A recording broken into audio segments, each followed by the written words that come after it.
Is it okay? Can you hear me now? Okay, good. Okay, guys, my name is Farouk Sraj, and I'm speaking from Galaxy International School, and I would like to welcome all of you, our dear parents, teachers, and also our dear students. I would like to welcome you to Galaxy Talks webinar as we are waiting for some of our students to join us. And I would like to say very sorry to all of you for letting you wait. The program is supposed to start from at 3, but unfortunately, due to the technical issues that we are having, so we're just going to start directly.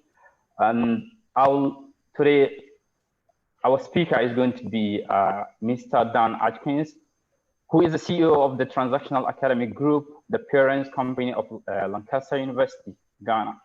Well, without wasting much time, I would like to give a brief introduction of our speaker. Dan joined Transnational Academic Group Middle East in 2009 as a faculty member in the School of Business and Information Technology and has led organization for the past 7 years. Okay. Dan spent the first 20 years of his career working in the information technology in industry, providing services for companies including IBM, Dell, Qualcomm, Philips, Hershey's, Coca-Cola, Merck, and Visa.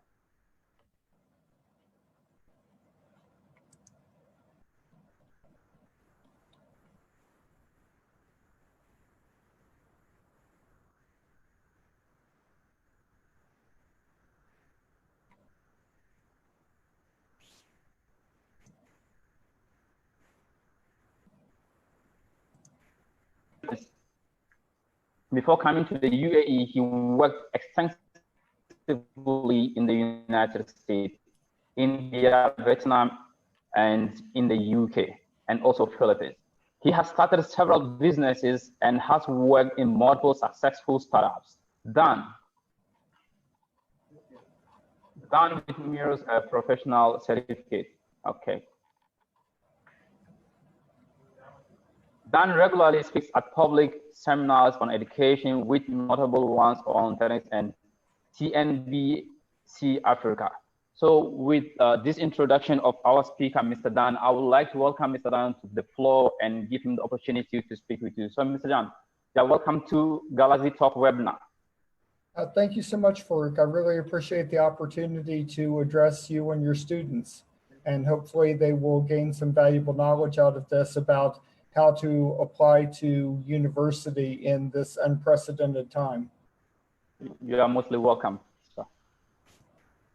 Okay. If you could enable screen sharing for me, I'll go ahead and begin the presentation.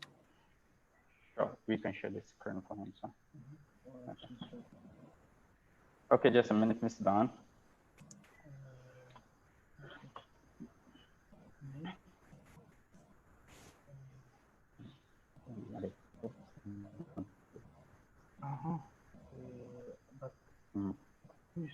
You are the host and there.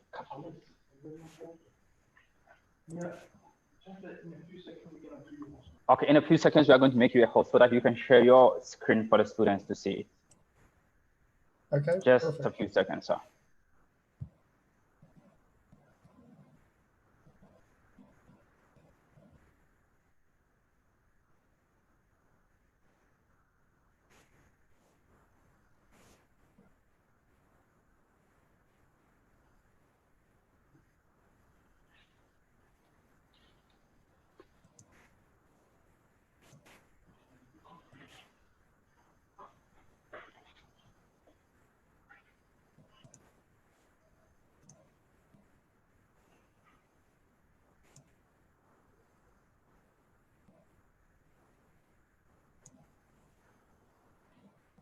Yes, please try to join Mr.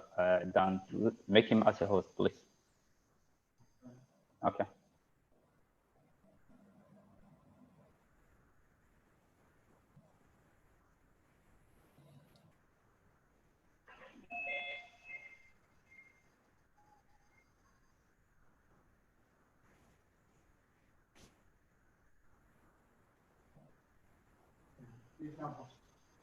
Please, Mr. Dan, you are now the host. Wonderful, thank So you. Sure. Okay, so good afternoon. I appreciate the opportunity to speak to all of you.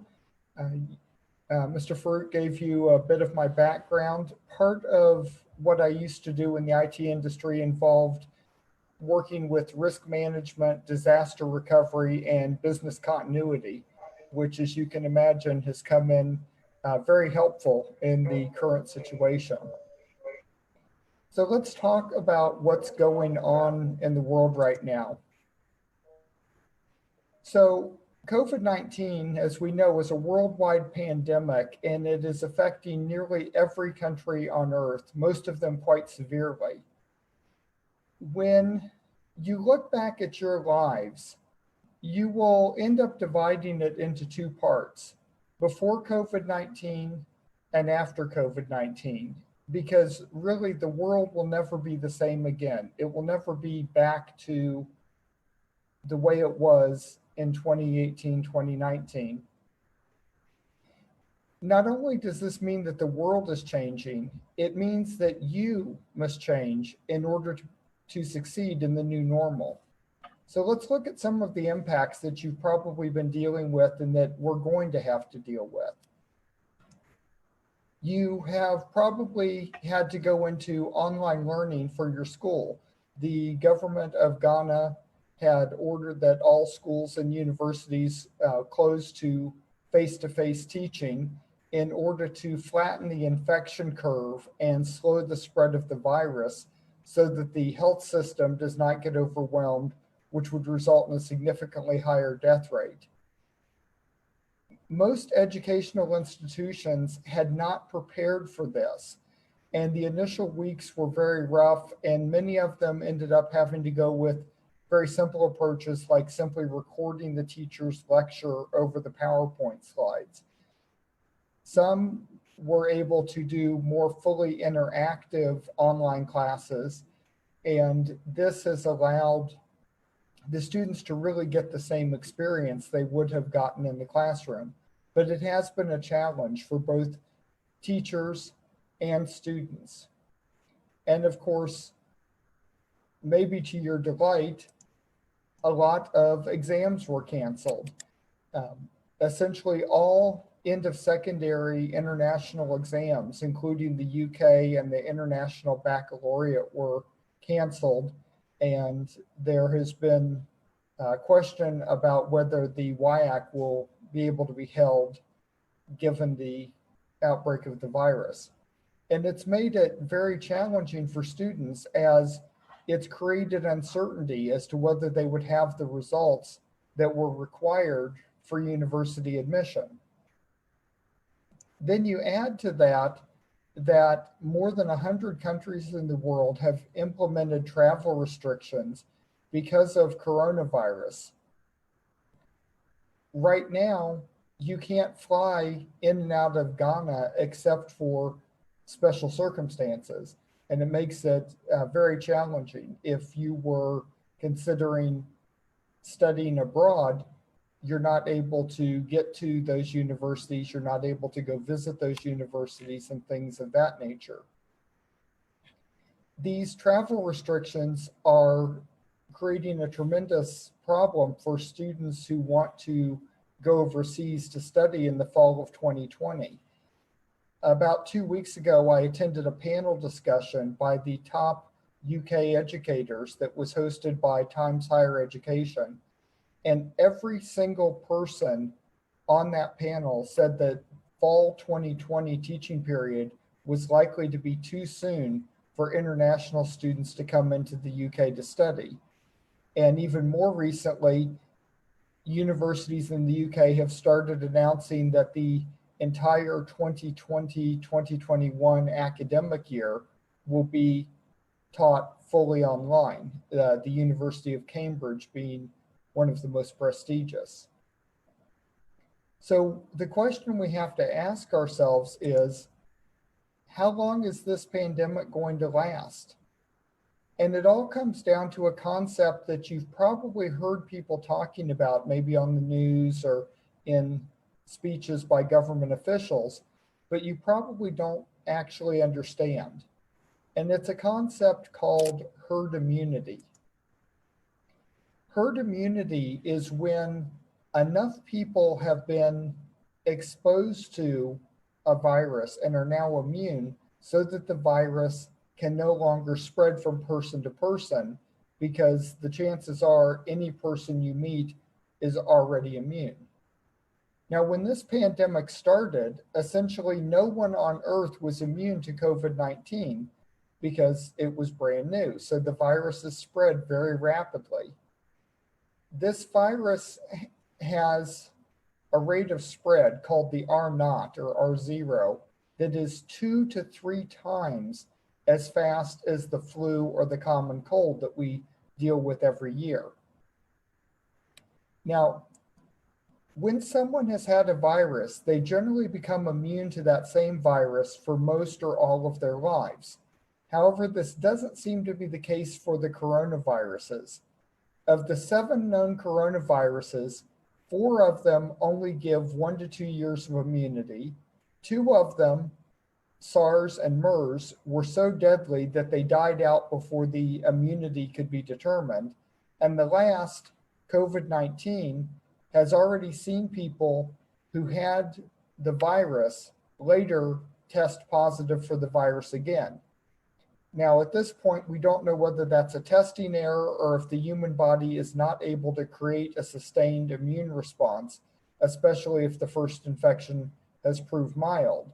But it does present a real challenge to gaining herd immunity.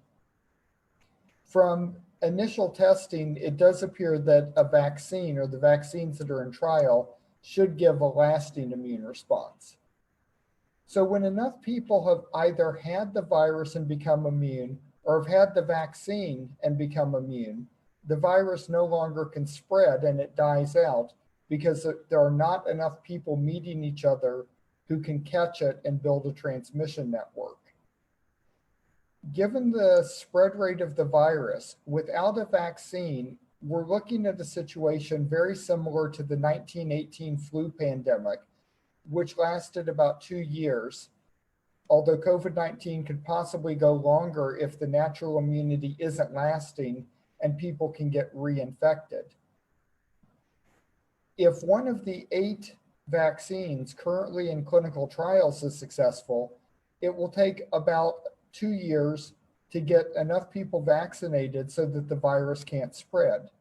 So you'll notice that 2 years is the best case in either scenario, and some very credible experts are putting the end of the pandemic about 3 years out. During that time, what we are likely to experience are periods of lockdowns and movement restrictions, followed by periods of freer movement, and then another lockdown, going back and forth to control the rate of infection and prevent the medical system from being overwhelmed. If you look at countries that have already attempted to reopen, like Germany, China, and South Korea, after being locked down for about 2 months, within a few weeks of allowing some free movement, the infection rate started to climb rapidly, and they had to go back to more strict movement restrictions. So what we're looking at is something similar to what's shown by McKinsey & Company, one of the world's most respected consulting firms.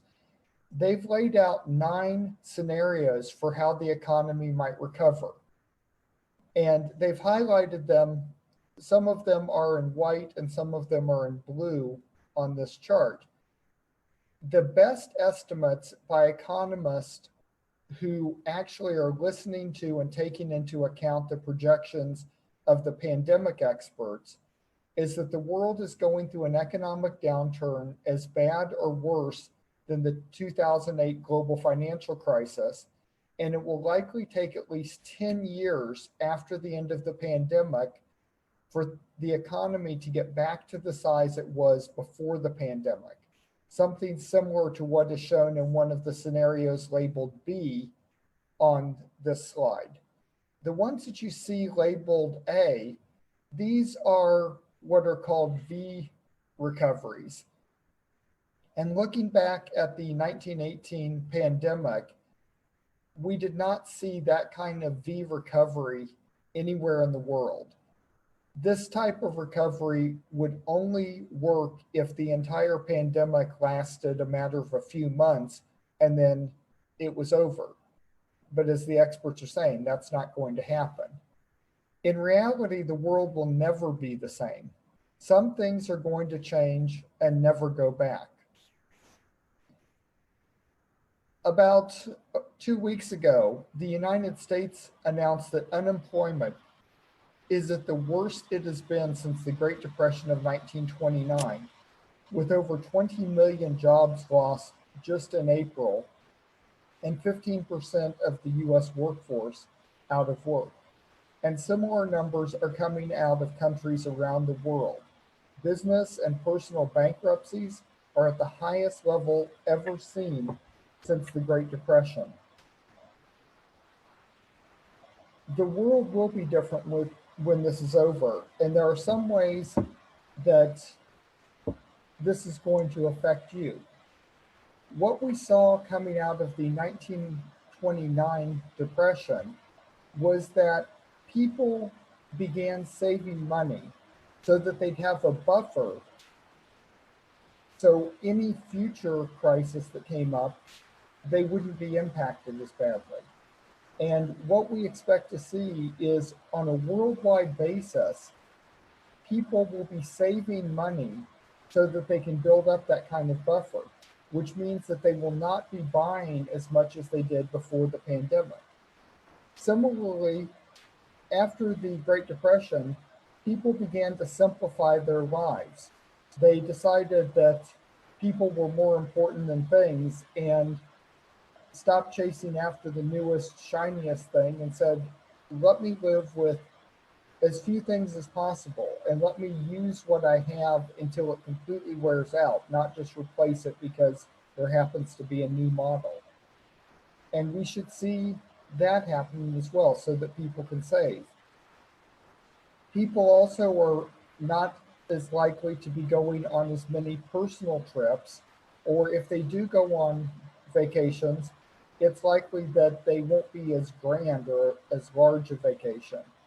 And businesses have learned something very important during this time, and that is you can do all the business you need to do over Zoom or WebEx or other virtual meeting software. So business travel also is going to go down significantly. Because people and even businesses won't be buying as much, businesses won't need to produce as much, which also means there will be fewer jobs. Businesses will be trying to save money to provide a buffer against the next crisis, which means they're also going to operate with as few people as possible, which also means there are going to be fewer jobs available. And because there are fewer jobs available, the competition for these jobs is going to be very intense, and it's going to be very important that you're able to set yourself apart from the competition. So in this time of COVID-19, even if you had already chosen your career, you need to revisit that choice. You need to consider things like, is the career I was looking at in an industry that is going to get much smaller and therefore will have a huge oversupply of experienced, qualified people, such as the travel and tourism industry? You also should consider, is this a job or career that is going to end up either automated or outsourced to the country with the lowest labor costs so that businesses can save money, like a lot of manufacturing jobs? But I don't want you to think it's all bad news. There are industries that are going to grow, especially things like the sciences, engineering, computing, and healthcare. These industries are becoming more and more in demand because of COVID-19 and will continue to grow in demand even afterwards. Of course, there are industries that will always be needed, things like marketing, finance, education, political science, and law. And of course, the trades will always be needed, electricians, carpenters, and things like that, because those jobs can't be outsourced or done by robots. One of the most important areas for careers will be entrepreneurs. During this time, there are many businesses that are going to go bankrupt, and there are many new opportunities that are going to arise. And entrepreneurs who find those needs and those opportunities and develop businesses to fill those needs are going to be the heroes of the new economy. Because instead of taking a job, they're going to be creating a job for themselves and very likely for many others. So right now in this time, we've got our healthcare workers who are heroes and are taking care of us physically during the COVID-19 crisis. But when this pandemic comes to an end, the heroes are going to be the entrepreneurs who start businesses that employ not only themselves, but others. So based on this, how do you choose the university that you should go into in the time of COVID-19? So there are a number of things that you need to consider. And let me start with one of the things that I've been hearing a lot of, which is, well, I'll just defer starting university. And a lot of people are thinking, well, this COVID-19 situation will be over fairly quickly.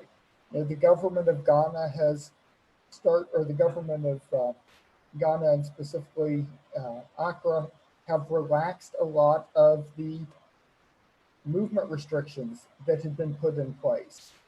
And because of that, it sort of feels like, oh, everything's going back to normal. But that's not going to be the case. It is going to take likely 2 years or more for this pandemic to be completely finished. And if you're thinking of deferring starting university, then you're delaying when you would not only get into university, but when you'd be able to get into the workforce. And if you think about what that means, you probably have a time in your mind when you want to retire, a certain age that you want to retire at. If you delay joining the workforce by a year or 2 years because you didn't go to university right now, that shortens the time that you'll be able to work before your retirement by 1 or 2 years. And that could have a huge value. If you think of the amount of money you're likely to earn in your last 1 or 2 working years, all of that money goes away because you deferred going to university. That's money that could fund your retirement. So it's really important to understand this is not something temporary that you can just wait until January of 2021 and it'll be gone and you can go to university as normal. So when you're thinking of university, you need to ask yourself, will you be able to physically get to the university you have chosen, or are you going to be studying online from your home for much or all of your degree? And this makes a huge difference. If you were planning on going to a university, say in the UK or the US, with the intention of getting working rights there and eventually getting a passport from that country, that likely is not going to happen. A good half of your degree, maybe 2/3 of your degree, may end up being online. And during the time that it's online, you're not going to be getting credit for residency or work that would allow you to get that passport. So that strategy is likely not going to work well during COVID-19. Similarly, if you're wanting to go to access the physical facilities of that university or other things in the country, that's also not likely to work because you won't be able to get there because of travel restrictions and quarantine and just the schools being able to have students on campus. The reason the University of Cambridge acknowledged that they were going to be teaching online was it was just not possible to deliver the university experience with the requirements of social distancing, and they did not want to have students start in physical face-to-face class and then go back under lockdown and have to leave. They felt like it was less disruptive to remain online, and that's what we're seeing from a lot of universities. The great thing about the way Lancaster University has set up in Ghana is it gives you the ability to go to a UK university, in fact, the highest ranked university on the African mainland, and get a UK degree that's internationally recognized without having to worry about the travel restrictions or quarantines or all of the other problems that you would face if you were trying to physically go to the UK.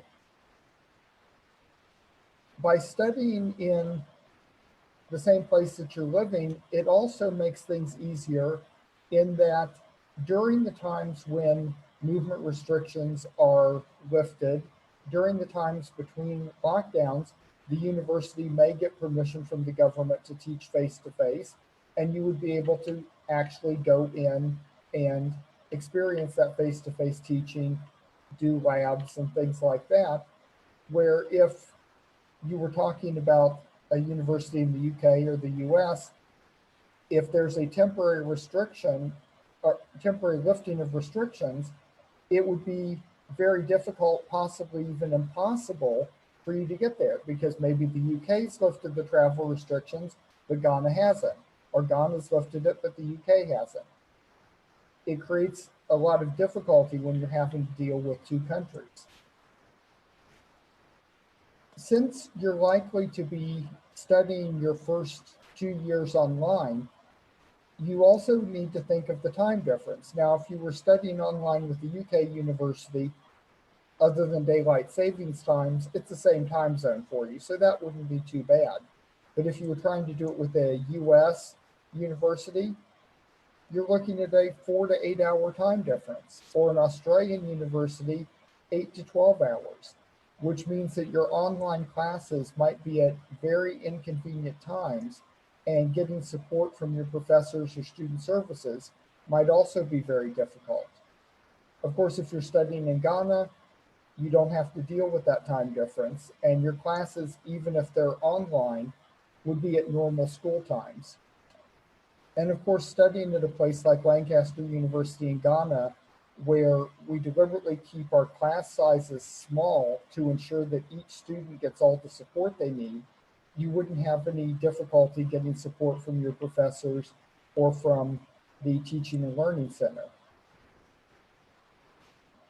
Another challenge that students around the world are facing is being able to access university given the lack of board exams. And Lancaster University has made a policy decision that will allow you to enroll based on projected results or coursework. So you can work with the student admissions counselors at Lancaster University Ghana, and based on what you have, they can work out a way for you to gain admission to the programs. So when you think about all of these points, I think you'll find that if you're looking for a degree in business, computer science, political science, law, the best option is to go to the highest ranked university on the African continent, study right where you are in Ghana so that you don't have to deal with all of the challenges of trying to travel overseas or the time difference, and study at a place where you can get all of the support that you really need and have the opportunity to go to face-to-face classes anytime the government authorizes the universities to start holding classes face-to-face again without having to worry about all of the other travel restrictions and quarantines. So I thank you for the time, and I am very happy to answer any questions that you might have.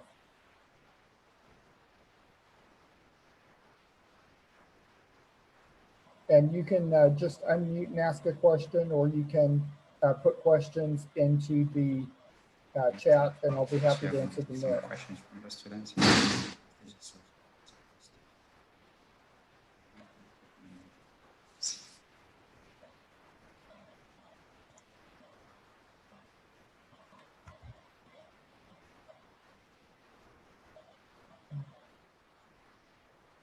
Wow, so if there are no questions, I assume all of you felt like that was so convincing that you're going to immediately be contacting Lancaster University in Ghana and enrolling for the fall teaching period.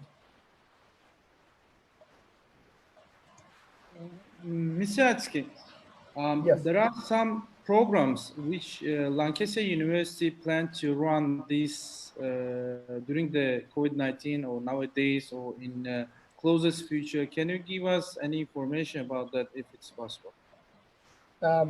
You mean programs that we are currently offering, degrees that are currently being offered? No, I mean the some competition or something that is planned or you are planning to do if there is some information about that to inform our students to be part of that competitions. Yes, so we do have a couple of events upcoming. There is a hackathon that is coming up in the future, as well as an essay and creative writing competition. And Miss Marianne, who is on this call, will be able to give you the specific details of when those will be held.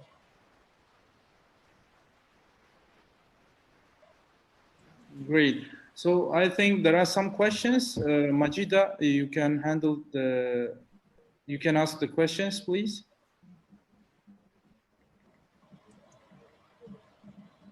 Mr. Adkins, I would like you to make me the host so that we can send Mr. Jasru the host so that the students can send their questions. Oh, okay. I had made Galaxy talk to the host, so yeah. They can transfer it to you.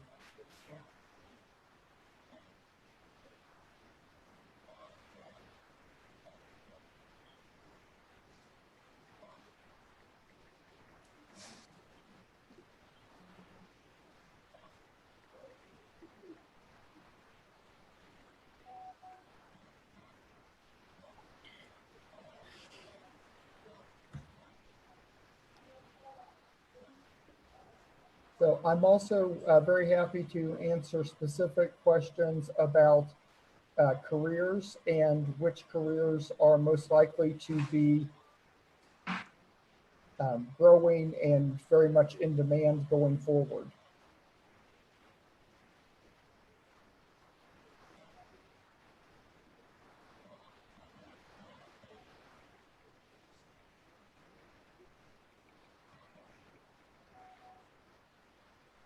Okay, so one student would like to know if there are scholarships and how it works, if there are any. Yes, there are scholarships available at Lancaster University Ghana. So a student can apply for a scholarship based on their academic record and also can apply for financial aid based on need. And the scholarship committee at the university would then determine what scholarship or financial aid is appropriate and include that in an offer to the student.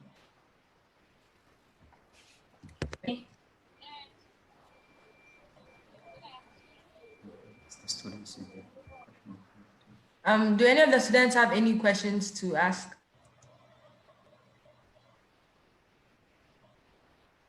Okay, so one student wants to know if there are any reasons why you think they should choose Lancaster. Well, there are a number of reasons to do that. The first is rankings. When a student studies at Lancaster University and has that on their CV, employers can look at that and they immediately know that this student has gone to one of the best universities in the world. Lancaster's ranked in the top 150 overall in the world. They're business programs, for example, are accredited by the AACSB, which accredits only the finest business schools in the world, and the students are able to carry that logo on their CV. So as I had mentioned, in the time of the COVID pandemic and coming out of this, it's going to be important for people to set themselves apart from all of the other people applying for jobs. And one of the ways to do that is to have a degree from a top-ranked university.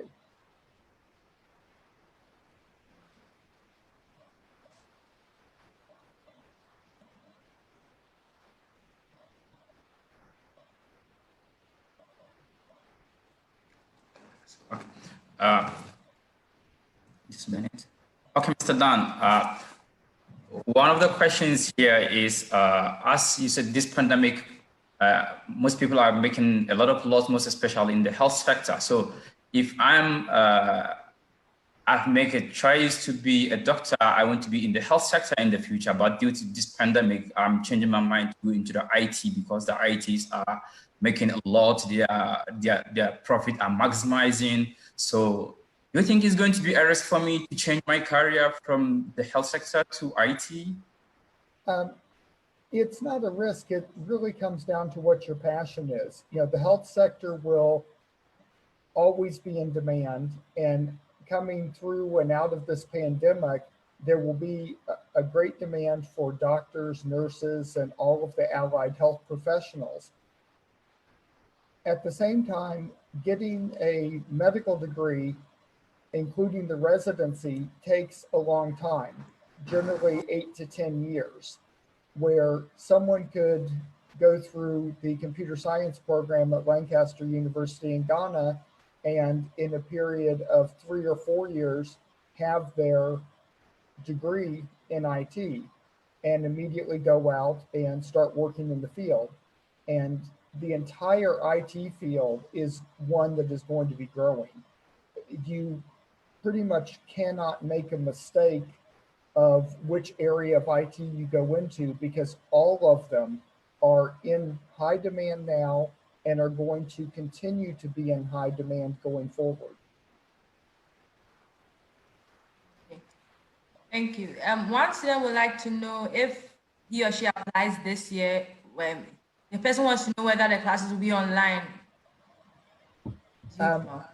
So we are fully prepared for the classes to be online if the government chooses to continue the restriction on face-to-face classes.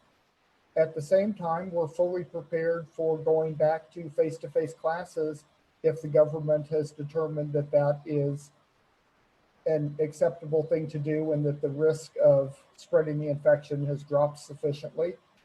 And we're also prepared for what we think is the most likely scenario, which would be a blended situation where some classes, maybe the lectures, are done in an online environment, and then tutorials, practicals, and exercises are done in a face-to-face environment. So it really comes down to what the government determines is the appropriate thing for schools and universities. All right. So do you have any prep classes? I'm sorry, preparation classes? Yes, yes. Yes, we have an English for academic purposes program for people who need to bring up their scores in English. We also have a foundation program that will prepare students for undergraduate studies. And the foundation program works extremely well because it is focusing on the things that are most important to succeeding as an undergraduate student. Things like how to do academic research and writing, how to avoid academic integrity issues. And it's streamed so that depending on what undergraduate degree you want to go into, you get preliminary classes that prepare you for business or for IT or for political science and law.